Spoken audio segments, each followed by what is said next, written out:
Continuamos en Pro Economía y Finanzas. Llegó el momento de charlar con Carlos Carvalho. Él es doctor en Economía y es ex miembro del directorio del Banco Central del Paraguay. Doctor, un gusto contar con usted. Muchas gracias por venir.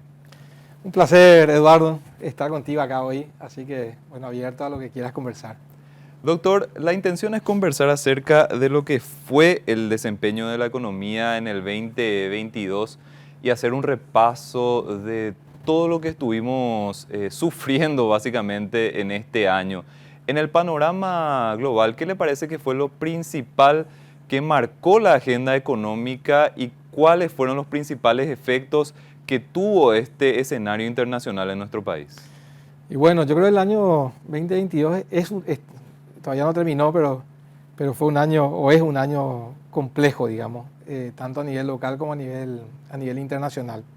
El mundo está viviendo una resaca muy fuerte del post-pandemia, digamos, ya no afectado directamente por el shock sanitario, sino que por las consecuencias, digamos, de las políticas necesarias que se tomaron en ese momento. El mundo reaccionó, digamos, en la misma dirección, de manera abarcativa, digamos, utilizando todos los instrumentos que tenía a su alcance para combatir, digamos, el choque sanitario, y lo hizo de manera coordinada y de manera sincronizada, digamos, ¿verdad? O sea, sincronizada en el sentido de que todos fueron de alguna forma al mismo tiempo en la misma dirección. Y al límite de lo que las posibilidades, tanto desde el punto de vista fiscal, monetario, como de transferencia de recursos a la familia, a las empresas, permitían en cada país. Bueno, eso permitió de alguna manera mitigar algunos impactos importantes, digamos, sobre el bienestar de la población, efecto, digamos, del encierro sanitario. Pero ahora estamos viendo algunas consecuencias de esas políticas, ¿verdad? O sea, una expansión de la demanda muy fuerte, producto de una política fiscal y monetaria contracíclica muy profunda en todo el mundo. Y restricciones muy fuertes por el lado de la oferta, tanto lo que tiene que ver básicamente con la logística como con la producción de bienes a nivel mundial. Y eso ha generado básicamente desequilibrios de oferta y demanda a nivel mundial que han afectado en primera instancia, digamos, el nivel de los precios o los costos de producción, y eso se ha trasladado rápidamente, digamos, al resto de los precios de las economías a nivel del mundo. Y bueno, yo creo que la inflación es el fenómeno marcante, digamos, de esta época, ¿verdad? Hubo contagio ahí importante en todos los precios generalizados y también contagio de expectativas, yo creo, en el mundo en general. Europa y Estados Unidos, el mundo está viviendo la inflación más alta de los últimos 40 años. Entonces, ese yo creo que es el factor que es básicamente consecuencia, digamos, de estas políticas, ¿verdad? A esa resaca que de alguna forma operó, yo creo que lo que en algún momento en alguna presentación yo le llamaba el problema de la brújula descalibrada, digamos. Yo creo que muchos de los hacedores de política a nivel mundial de alguna manera subestimaron el impacto de estos desequilibrios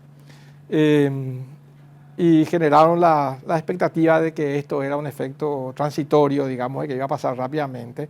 El fenómeno inflacionario, básicamente me refiero. Y bueno, las señales eran esas, digamos, las señales eran de moderación, de que sobrepasar ciertos límites y que de alguna manera este shock transitorio iba a pasar de alguna forma medio rápida, ¿verdad? De hecho, las señales allá por marzo de este año, las señales de la FED eran, bueno, nosotros creemos que las tasas de interés van a llegar como máximo a 2,75 y rápidamente vamos a converger a una inflación de 2%, sin mayor impacto, digamos, sobre el empleo y los niveles de actividad. Eso no sucedió y bueno, después el mundo tuvo que reaccionar y nosotros también en ese momento mucho más fuertemente. Era lo que se le llama, digamos, la tasa de sacrificio.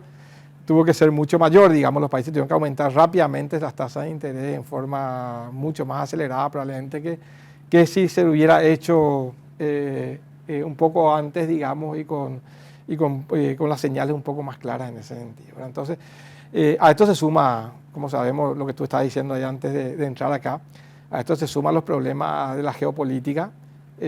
Nosotros estamos enfrentando en este momento, adicionalmente a estos fenómenos de desequilibrios mundiales de oferta y demanda, estamos sufriendo de alguna manera un triple choque a nivel mundial que tiene que ver básicamente con la guerra, Rusia-Ucrania, con las restricciones que China está imponiendo dentro de su economía, básicamente por un temor a un rebrote de contagio de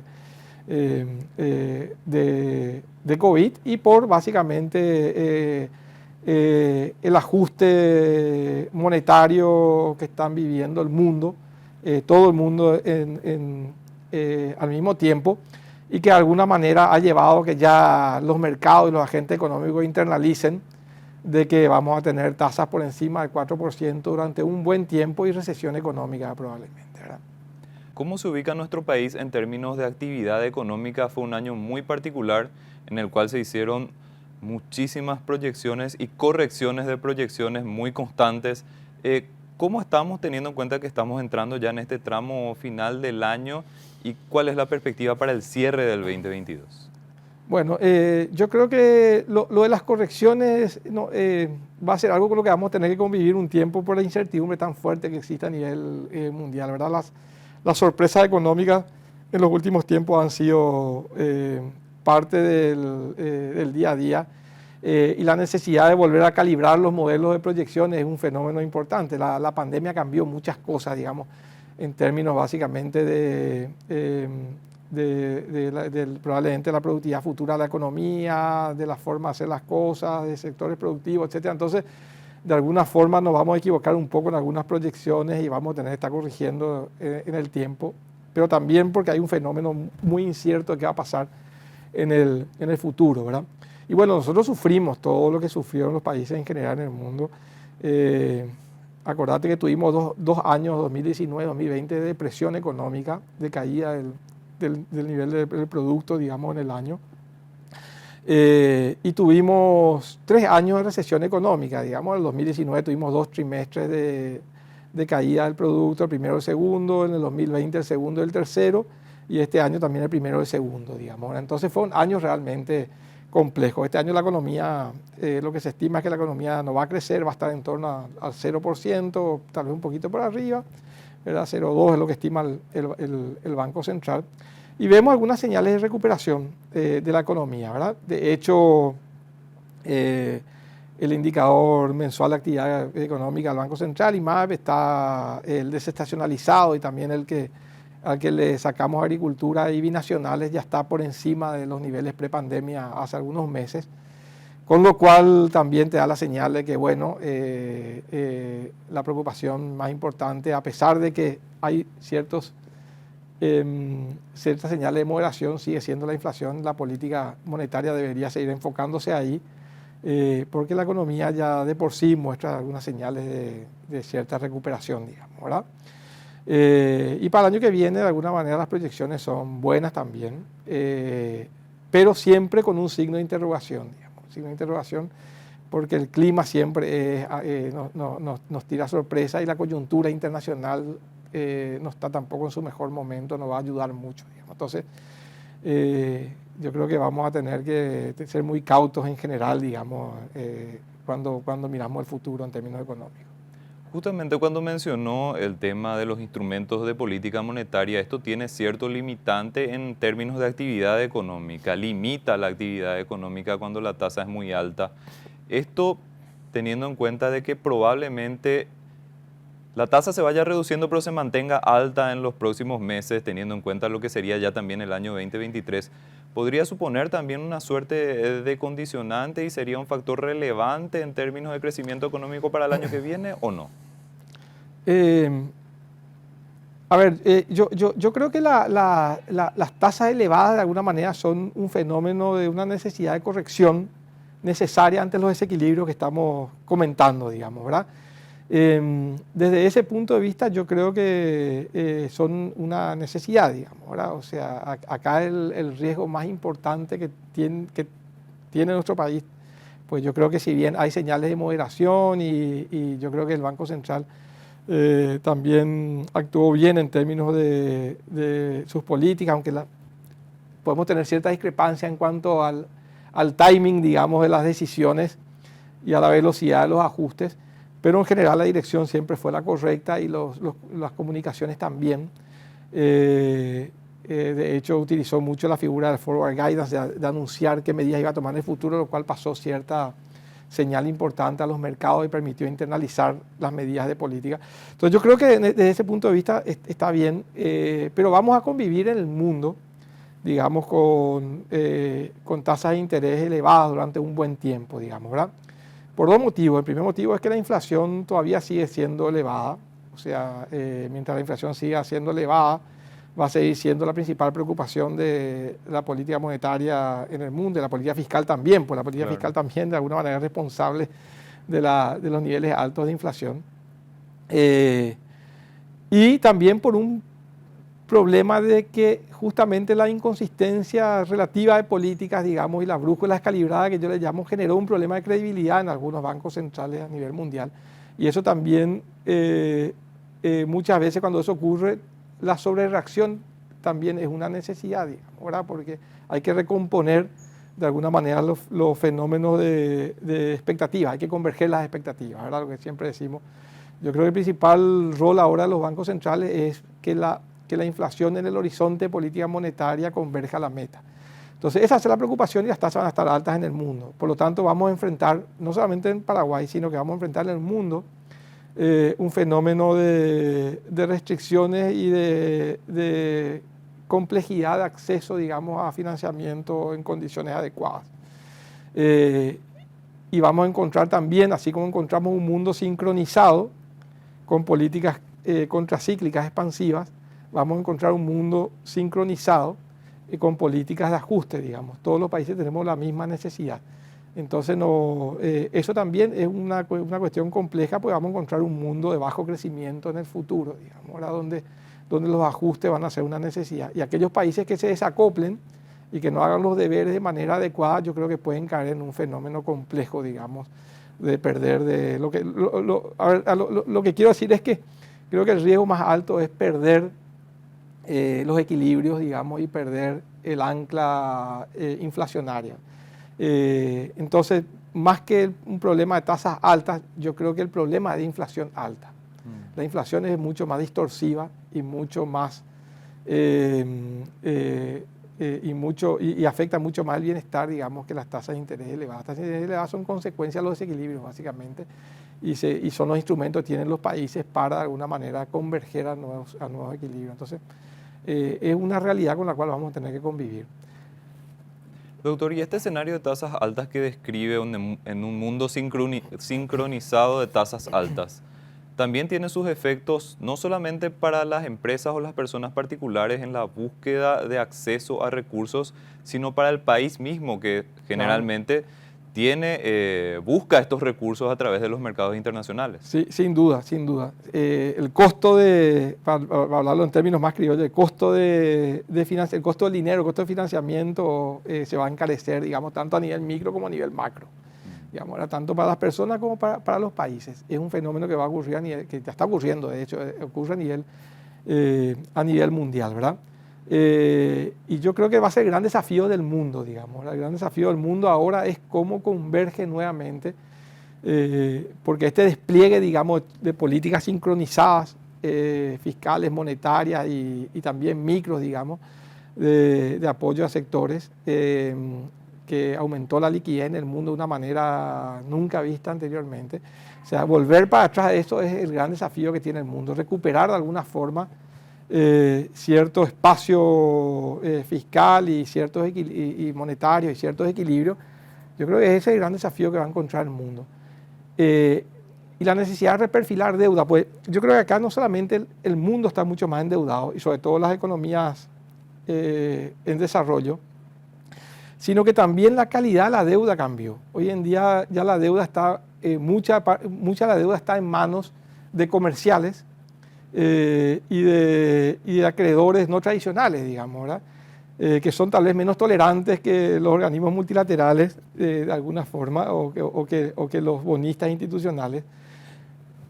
Y eso también puede hacer complejo, digamos, un proceso en algún momento si es necesario. No en nuestro país, estoy hablando básicamente en otros países que están más endeudados inclusive que nosotros, La necesidad es de reperfilar deuda, porque hay necesidad de ajuste fiscal en un clima mundial recesivo, donde además de todo, probablemente los niveles de endeudamiento van a exigir a algunos países por básicamente los calendarios de vencimiento de sus propias deudas, reperfilar alguna deuda en un escenario donde las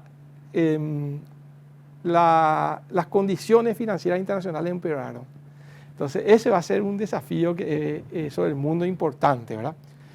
Y si metemos la cuestión política en esta ecuación, muchos de los gobiernos que de alguna manera ganaron elecciones en los últimos tiempos son gobiernos que son poco proclives a hacer sacrificios económicos. Entonces, esa es otra complejidad adicional que vamos a encontrar. Entonces, todo eso genera mucha incertidumbre, ¿verdad? En nuestro país yo creo que la película está bastante clara y por suerte de alguna forma en los últimos tiempos se fortaleció mucho la institucionalidad económica y de alguna manera el imaginario colectivo valora la estabilidad. Entonces yo creo que lo que hay que hacer nomás es hacer los deberes correctamente, ¿verdad? Desde el punto de vista monetario y desde el punto de vista fiscal. Doctor, a su criterio, todo este periodo de mala racha que tuvo la economía prácticamente desde el año 2019 en adelante, incluyendo la pandemia, el año de la pandemia, ¿cómo afectó a nuestro país en términos de su famosa fortaleza macro y de indicadores como el crecimiento potencial, que son tal vez muy importantes, pero que no se habla mucho en los espacios periodísticos? Exacto. Bueno, eso habría que ver, digamos, yo creo que desde el punto de vista macro está claro que, bueno, nosotros ya agotamos los espacios, ¿verdad? Todos esos espacios que nos costó tanto construir durante mucho tiempo, que tiene que ver básicamente con algunos sucesivos superávits que logramos en el pasado, que después se revirtieron lamentablemente por cuestiones políticas, pero bueno, igual eso generó un espacio importante. La credibilidad a nivel internacional que permitió acceder, digamos, a financiamiento barato y de alguna forma un banco central autónomo que mantuvo los niveles de inflación bajos y un balance cuasi fiscal ordenado. Yo creo que todo eso nos permitió reaccionar como reaccionamos. Fuimos uno de los países que, de acuerdo a su capacidad, reaccionó más profundamente en el mundo, te diría, incluso, ¿verdad? Pero bueno, eso fue posible gracias a todo esto que se construyó. También gracias a factores exógenos como el superciclo de los commodities que nos permitió cierta holgura a muchos países, sobre todo países productores de commodities. Pero eso se acabó. Ese mundo ya no existe, ni acá ni afuera. Entonces ahora el próximo gobierno que gane no solamente va a tener sobre sus espaldas la necesidad de hacer todas las reformas estructurales que siempre hablamos, digamos, cuando nos juntamos los economistas, los periodistas, digamos, y cuando escribimos cosas, sino que ahora también el desafío es un desafío de recomponer los espacios macro, digamos, fiscales y monetarios. Y ahí los desafíos son muchos, ¿verdad? Desde el punto de vista monetario, te diría que me atrevería a decir que el desafío principal es, el primero de todos, el más importante, anclar las expectativas del horizonte de política monetaria. O sea, que esas expectativas que hoy en día están en 4.5 y ahora bajaron a 4.3, se anclen en 4. Después de eso, recomponer el balance monetario, que de alguna manera también ahí sufrió un estrés por la pandemia. Y después de eso, pensar nuevamente lo que ya se pensaba antes de la pandemia, de bajar la meta de inflación a 3,5%. Yo creo que tenemos que ir convergiendo a estándares más internacionales, digamos, ahora en la meta de inflación, ser más riguroso en ese sentido. En ese orden yo te diría que están puestos los desafíos desde el punto de vista monetario. Desde el punto de vista fiscal, converger lo más rápidamente posible a la ley de responsabilidad fiscal y después pensar en reformas importantes, ¿verdad? Que podemos conversar. Pero para mí las reformas más importantes desde el punto de vista fiscal tienen que ver básicamente con